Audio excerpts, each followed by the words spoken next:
지금부터 영상 속회를 시작하겠습니다. 다 함께 찬송가 171장 함께 찬송하겠습니다.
오늘은 부활의 내용이라는 제목으로 지난주 주일 말씀을 다시 한번 기억하면서 말씀을 나누도록 하겠습니다. 여러분, 사람들은요, 두 가지의 관심을 가지고 이 세상을 살아갑니다. 하나는 이 땅에서 얼마나 많이 가지고 또 얼마나 많이 누리고 얼마나 풍성함을 갖고 사느냐, 이거에 대한 관심을 가지고 살고요. 또 하나는 오래 사는 것에 대한 관심을 가지고 삽니다. 그래서 우리가 이것을 위해 힘을 쏟고 시간을 들이고 물질을 사용해서 어떻게 해서든지 이 세상에서 그 두 가지 관심을 가지고 살길 힘쓰고 살고 있죠. 그런데 하나님의 관심은 다른 것에 있다는 것을 여러분 잘 아실 겁니다. 죽음 이후에 심판과 영원한 삶에 대해 하나님은 매우 간절한 관심을 가지고 계십니다. 왜 그럴까요? 바로 부활이 있기 때문입니다. 의인이든 악인이든 사람이 한 번 죽는 것은 모든 사람에게 정해진 사건입니다. 그리고 죽은 사람은 반드시 부활한다는 것도 성경이 말씀하시는 중요한 진리입니다. 그 다음에 하나님의 심판대 앞에 모든 사람이 서게 되거든요. 그 심판의 시간을 보내고 나면 어떤 인생은 천국에서 영원한 생명을 누리는 인생이 되지만 어떤 이들은 지옥에서 영원한 시간을 보내며 살게 됩니다. 이 결과에서 피해갈 수 있는 사람은 아무도 없습니다. 하나님은 우리 모두가 심판 이후에 영생을 얻고 천국에서 그 영원한 시간을 보내기를 정말 간절히 원하십니다. 그래서 하나님은 성경을 통해서 우리에게 심판이 있다는 것과 또 심판의 결과까지 아주 친절하고 자세하게 말씀을 하셨습니다.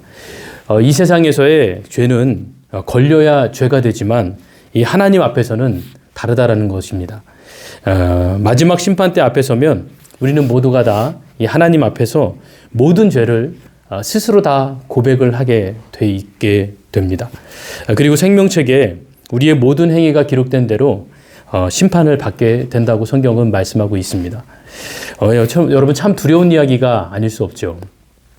왜 하나님은 이런 심판의 무시무시한 이 심판의 이야기를 성경을 통해서 우리에게 전달해주고 말씀하고 계신 것일까요? 그것은 바로 두 가지 이유 때문입니다. 첫 번째 이유는 우리의 구원 때문입니다.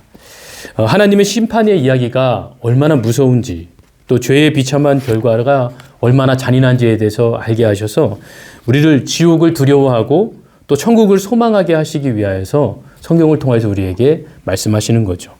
두 번째 이유는 하나님의 이 결정은 번복되지 않기 때문입니다. 우리가 고백하는 하나님은 자비와 긍휼과 사랑이 끝이 없으신 분이지만 심판 이전까지는 우리에게 무한히 용서하시고 또 기회도 주시고 그 거룩한 회개라는 단어를 통해서 우리에게 얼마든지 돌이킬 수 있는 그런 시간들을 주시지만 마지막 이 심판의 순간에는 오로지 하나님의 공의만 남게 되기 때문입니다. 그리고 거기에서 내려진 결정은 절대로 바뀌어지지가 않습니다. 영생과 영벌 이 두 가지 결과만 있을 뿐이라는 거죠.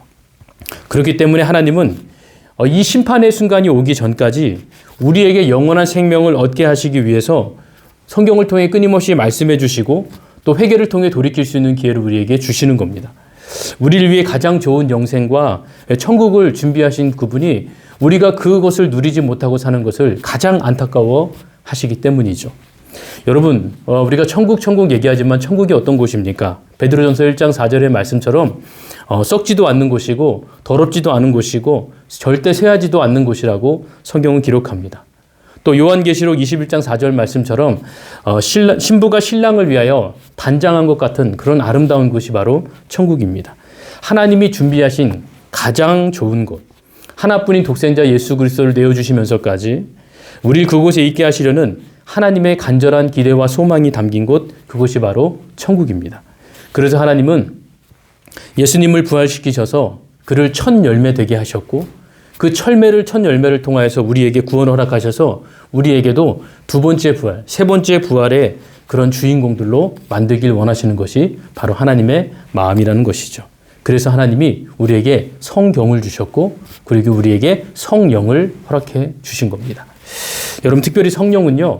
우리에게 하나님의 뜻을 깨닫게 하고 또 영생의 부활을 얻는 삶을 살도록 인도하시는 분이 바로 성령님이십니다. 여러분 이제 결론은 다 나와져 있습니다. 성경을 따르고 우리가 성령을 쫓아서 살아가면 됩니다. 성경을 따르고 성령을 쫓아서 살아가면 됩니다. 하지만 이 길은요 결코 쉽지가 않습니다. 아주 어려운 길입니다.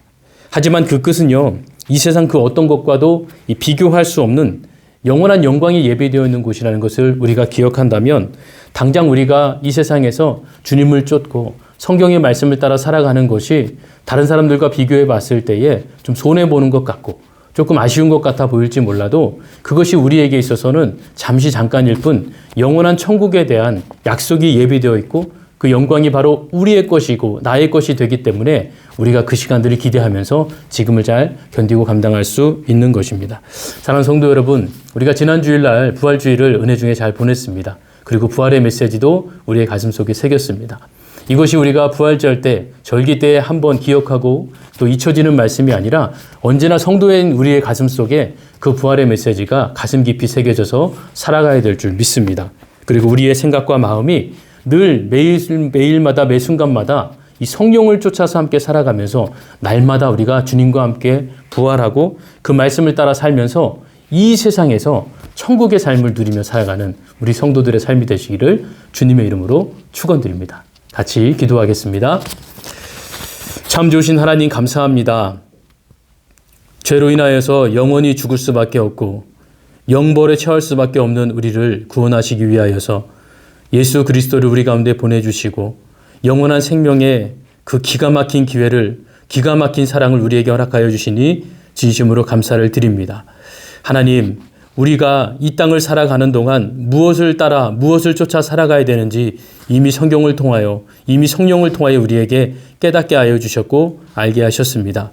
기도하고 바라기는 하나님, 우리 모든 성도들, 하나님 한 사람 한 사람들이 성경을 따라 살아가는 삶이 되게 하여 주시고 성령을 쫓아 살아가는 삶이 되게 인도하여 주시옵소서.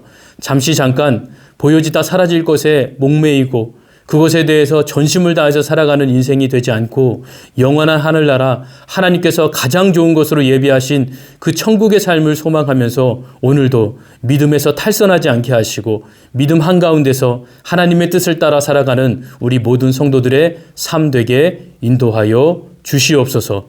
하나님, 부활의 메시지를 우리 가슴속에 새기며 살게 도와주시고 날마다 죽는 삶이 되게 하시고 날마다 주님과 함께 부활하고 살아나는 삶을 통하여서 믿음에서 결코 벗어나지 않고 끝까지 승리하는 성도들의 삶 되게 축복하여 주시옵소서. 감사드리며 거룩하신 예수님의 이름으로 기도드렸습니다. 아멘.